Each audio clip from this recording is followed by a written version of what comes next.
ဘာဖြစ်လို့မသေးတာလဲဆိုတော့ပန်းတတော်မျိုးမြတော်စာတင်နိုင်မှာစာချဘုံကြီးစာချအကျော်ဖြစ်တဲ့ဘုံကြီးဥမာရပြောတဲ့စကားလေးဟောကွာတဲ့တုံတရရဲ့ငါတို့ပန်းတတော်နားမှာရေနံတွင်းရှိတယ်လေတဲ့ဘောဂဝရီရေနံတွင်းဆိုတဲ့ရေနံတွင်းရှိပါတယ်ရေနံတွင်းကတော်တော်ကြီးကျယ်ကျယ်ရေနံတွင်းကြီးပါအဲ့ဒီရေနံတွင်းတွေကရေနံတွေဟာသူ့ဘာသူပောက်ကွဲပြီးထွက်မဲ့ဆိုလို့ရှိရင်မိုင်20လောက်ဝေးတဲ့ပန်းတတော်မြို့ကိုလာပြီးတော့ဖုံးသွားလောက်အောင်ရေနံတွေများတယ်လို့ဆိုပါတယ်1982ခုနှစ်လောက်ကထွက်ခဲ့တဲ့ရေနံတွင်းမှာ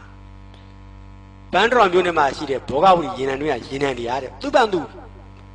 ထွက်မယ်ဆိုရင်နဲ့ဝုန်းနဲ့ပောက်ကွဲထွက်မယ်ဆိုရင်နဲ့မိုင်20လောက်မှဝေးတဲ့ပန်းတတော်မြို့လေဘာဖြစ်လဲပျက်စီးသွားမယ်သူနဲ့နီးတဲ့ကြုံပြော်မြို့လေပျက်စီးသွားမယ်မြို့တွေရောရွာတွေရောတော်တော်များများပျက်စီးသွားမယ်အခုတော့မပျက်စီးဘူးတဲ့ဘာဖြစ်လို့မပျက်စီးတာကျွမ်းကျင်တဲ့ဂျပန်နိုင်ငံကပညာရှင်တွေလာပြီးတော့တူတာကျွမ်းကျင်တဲ့ဂျပန်နိုင်ငံကပညာရှင်တွေဟာလိုအပ်တဲ့စက်ကရိယာပစ္စည်းတွေနဲ့တူးလိုက်တဲ့အခါကျတော့အဲ့ရေနံတွေကမြို့ရွာတွေကိုမပြတ်စည်းသေးပဲနဲ့ထွက်လာတဲ့ရေနံတွေကဘာဖြစ်လဲတိုင်းသူပြည်သားတွေမှာအကျိုးရှိသေးတယ်တိုင်းသူပြည်သားတွေအတွက်တန်ဖိုးဖြစ်စေတယ်ရေနံကသူ့ဘန်သူတဘာဝအတိုင်းထွက်ခဲ့မယ်ဆိုရင်မြို့ရွာတွေပျက်စီးသွားလိမ့်မယ်ဝုံတိုင်းပေါက်ကွဲထွက်ရင်ကျွမ်းကျင်တဲ့ပညာရှင်ကလိုအပ်တဲ့စက်ကရိယာတွေနဲ့ထွင်လိုက်တဲ့အခါကျတော့ထုတ်ယူလိုက်တဲ့အခါကျတော့မြို့ရွာတွေမပျက်စီးသေးတဲ့ပြင်ရွှေမဲလို့တင်စားတဲ့ရေနံတွေကိုလူထုတွေသုံးဆွဲရတယ်အဲ့လိုပဲပေါ့တုံတရရဲ့ရွှေအိုးကြီးလေးလုံးကကျွမ်းကျင်တဲ့ပညာရှင်မပါဘူးကျွမ်းကျင်တဲ့ပါရမီမပါဘူးဆိုရင်သူ့ဘန်သူတဘာဝတိုင်းထွက်လာမယ်ဆိုရင်တော့ပေါက်လို့ပေးသားဗယံပရာထွက်ရင်တော့ဒီကပိလဝမျိုး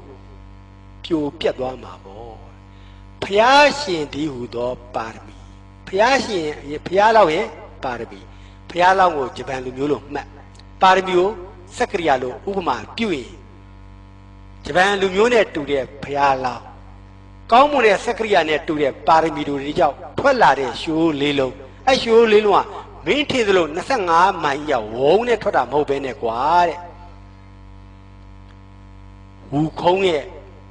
တောင်ဝဲလေးလိုလဲပြီးတော့ထွက်လာပြီးတော့မှအပေါ်ရောက်တော့မှပိုက်ပြီးတယ်ပြီးတော့မှပြန့်ပြီးတော့သွားလိုက်လို့ရှိရင်မြို့ရွာတွေပျက်စီးမလားဘယ်ပျက်စီးတော့မလဲဗယံပရာကြီးထွက်လာတာမဟုတ်ဘူးတုံတရေတဲ့ဘယ်လိုထွက်တာလဲသိတ္တထဖျားလောင်းရဲ့ပါရမီတော်ကြောင့်ထွက်တဲ့အရာဖြစ်လို့ဓာရီယာတဲ့ဖျားလောင်းတွေပါပြီလေစေးဘက်ဝင်မဲ့အရာဖျားလောင်းတွေသုံးဆွဲတိုင်းအစဉ်ပြေးမဲ့အရာကိုမွေးဖွားပြီးတဲ့ဥစ္စာတဲ့ဖျားလောင်းကိုဒုက္ခပေးမဲ့အရာမဟုတ်ဘူးရှင်နံတွင်ထွက်တယ်လို့မျိုးပဲပေါ့ကွာဩတန်တရားမြူမုံတမုံပါပြီလေစတင်ပြောက်တယ်ဒုတိယမြူမုံဖျားဖြစ်မဲ့နေ့တပေါင်းသောစကြဝဠာတိုက်မှာရှိတဲ့တံပရိဗြဟ္မတရားမင်းနဲ့တကွတပေါင်းသောစကြဝဠာတိုက်မှာရှိတဲ့နတ်တွေဗြဟ္မတွေဝိုင်းဝန်းလှုပ်ကျွေးနေတဲ့အချိန်ဘသူလာပြီလဲမန်နဲ့လာတယ်ခံချပါလားဘာဖြစ်လို့ခံမချတာလဲမနိုင်လို့လားမန်နဲ့ကနဲ့အစင်ပဲရှိတယ်ဟိုမှာဘသူပါလဲဗြဟ္မတွေတောင်ပါတာပဲချရင်နိုင်လောက်ပါတယ်ဗြဟ္မပါတာပဲဗြဟ္မပို့ပြီးတော့စွမ်းတာပေါ့နဲ့တဲ့ဗြဟ္မပို့မြင့်တာပေါ့ချရင်တော့ဗြဟ္မလဲနိုင်လောက်တာပဲနိုင်လောက်ပါနဲ့ဘာဖြစ်လို့မချပဲရှောင်ပြေးတာလဲဆိုရင်ရှောင်ပြေးတာမဟုတ်ဘူးနေရာပေးတာဘသူအတွက်လဲအလောင်းတော်အတွက်တပေါင်းသောစကြဝဠာတိုက်မှာရှိနေတဲ့တရားမင်းနဲ့တကွဗံပရိဗြဟ္မနဲ့တကွနတ်တွေဗြဟ္မတွေကဖျားလောင်းကိုစားအသက်ဆုံးဖို့ဝင်မလို့ခံချဖို့ဝင်မလေးဘူးစာအုပ်တရားကြည့်တော့မှထရာတိကကြည့်တော့မှသွားတွေ့လာတယ်ခံချဖို့ဝင်မလေးဘူးဘာဖြစ်လို့ရှောင်ပေးရတာလဲလို့မေးသူတို့ရှောင်ပေးလိုက်လို့ရှိရင်အလောင်းတော်သိတ္တထနဲ့မန်နဲ့တွေ့ကြလိမ့်မယ်တွေ့ရင်ချကြလိမ့်မယ်ချရင်ဘယ်သူရှုံးမလဲမန်နဲ့ရှုံးမယ်ဘယ်သူနိုင်မလဲအလောင်းတော်သိတ္တထနိုင်ဘာဖြစ်လို့နိုင်တာလဲပါရမီတာနုဘာဝေနာဘာကြောင့်နိုင်တာလဲပါရမီတာနုဘာဝေနာဗမြစိန်လို့ခေါ်တဲ့တော်ကြီးကတော့ကျမ်းမာပါစေချမ်းသာပါစေကျမ်းမာပါစေချမ်းသာပါစေဆိုတော့တကုရှင်ကြီးလှုပ်လိုက်တာနိုင်တယ်လို့ပြောတယ်ပုံပြင်းဆိုတော့နားထောင်လို့ကောင်းပတ်ပြောသွားတာတကယ်တော့စာအုပ်ကြည့်တော့မှဖျားလောင်းကမာနကိုနိုင်တယ်ဘာကြောင့်နိုင်တာလဲပါရမီတာနုဘာဝေနာပါရမီအာနုဘောကြောင့်လေးသိချင်းတဲ့ကဘာတသိန်းမှာဖြည့်ကျင့်ခဲ့တဲ့ပါရမီအာနုဘောတွေကြောင့်ဘယ်သူနိုင်တာလဲ နဲ့ကိုနိုင်တယ်အဲ့လိုမန်နဲ့ကိုနိုင်မှသိတဲ့အတွက်တရားမိနစ်တကွာ1000သော16လောက်တိုက်မှာငကိုတွေကတိတ်တထကိုယုံကြည်တဲ့လူတွေကဘာဖြစ်လဲဖယ်ပေးတယ်ဘာဖြစ်လို့ဖယ်ပေးတာလဲငါတို့ကိုးကွယ်မဲ့ဘုရားသည်ဘုရားဖြစ်မှသာအစွမ်းတတ္တိရှိသည်မဟုတ်သေးအလောင်းတော်ဘဝတဲကိုကတတ္တိရှိသောပုဂ္ဂိုလ်လူပင်ဖြစ်လင်ကစားနတ်ကိုနိုင်ခဲ့သောပုဂ္ဂိုလ်ဆိုတဲ့အလောင်းတော်ရဲ့စွမ်းရည်တတ္တိကိုပြစေခြင်းလို့သိစေခြင်းလို့1000သော16လတိုက်မှရှိတဲ့တရားမိနစ်တကွမြမာတွေဘာဖြစ်လဲရှောင်ပေးတယ်ဘာဖြစ်လို့ရှောင်ပေးတာလဲအလောင်းတော်သိတ္တထရဲ့တတ္တိကိုသိစေခြင်းလို့ဩငါတို့ကိုးကွယ်တယ်ဂေါရမဘုရားရှင်ကဂေါရမဘုရားရှင်ဖြစ်မှသာ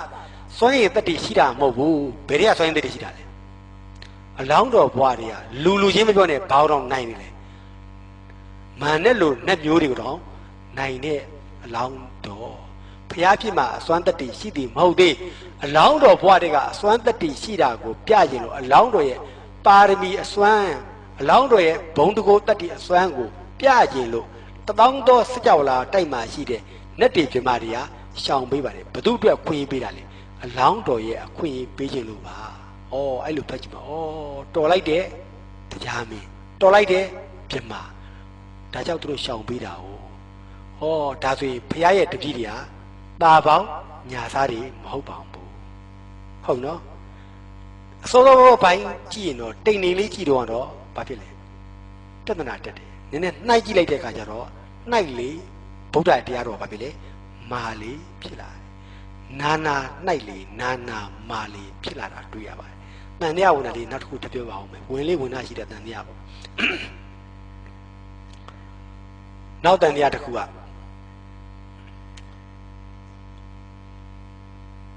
န်တရားဝင်တာအမှန်ပြောရင်အခု200ကျော်လောက်ဝင်တာအခု200ကျော်လောက်ဝင်တော့ထိုင်ပြောလို့ရှိရင်4နိုင်တယ်မပြီးဘူးဟုတ်လားအဲ့တော့နောက်တန်တရားဝင်တဲ့တစ်ခုပြောအောင်မယ်ဟိုနာမည်ကြီးနေတဲ့တန်တရားပေါ့ဟိုနာမည်ကြီးပုဂ္ဂိုလ်တချို့ကလည်းအဲ့ဒါကိုတန်တရားဝင်ပါတယ်တဲ့သူတို့ဝင်တာကတော့ဘယ်နည်းကြာတော့ဝင်လဲမသိဘူးဦးစင်းဝင်တော့ကိုရင်လေးဘွားနေတဲ့တန်တရားဝင်တာပေါ့လေဖျားရှင်ဟာမဟာကရုဏာရှင်လို့ခေါ်ကြတယ်နော်မဟာကရုဏာရှင်ဗုဒ္ဓအလွန်တရာမှသနာတတ်တဲ့ဖျားလို့ဖျားရှင်ကိုချီးမွမ်းကြပါတယ်အလွန်တရာမှသနာတတ်သောမဟာကရုဏာရှင်ဗုဒ္ဓလို့ဘုရားရှင်မှာပြီလေချီးမွမ်းကြပါတယ်ဒါဖြစ်မေးကြလေးရှိတယ်ဒီဝရက်ဂရာတိတရက်မှာသွေးအံပြီဒီဝရက်ဘာဖြစ်လဲဂရာတိတမှာသွေးအံပြီသွေးလည်းအံပြီးတော့သေဘလို့လည်းဖြစ်တော့ဘာလုပ်လဲဘုရားရှင်ကို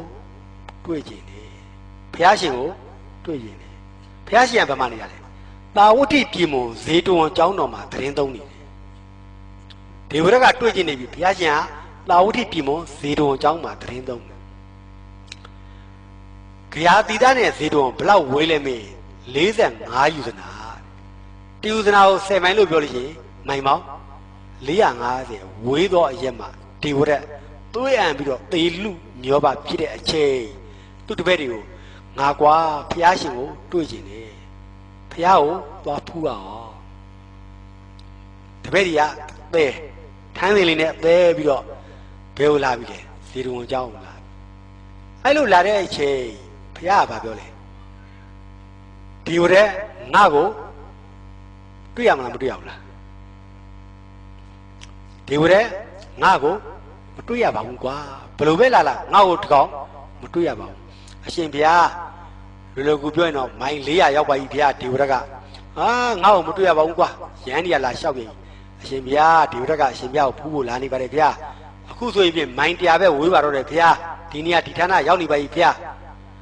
ဟိုးဒီကောင်ငါ့ကိုတွေ့ရမှာမဟုတ်ပါဘူးကွာဒီကောင်ငါ့ကိုမတွေ့ပါဘူးကွာကဲဟိုကဘာလူလဲသေကန်လေးလူထမ်းပြီးတော့ခေါ်လာတာဒီမှာမာကရုဏာရှင်လို့ပြောရတဲ့အကျဉ်းသားနှလုံးသားပိုင်ရှင်ဗုဒ္ဓသေကန်လေးလူရဲ့စန္ဒကို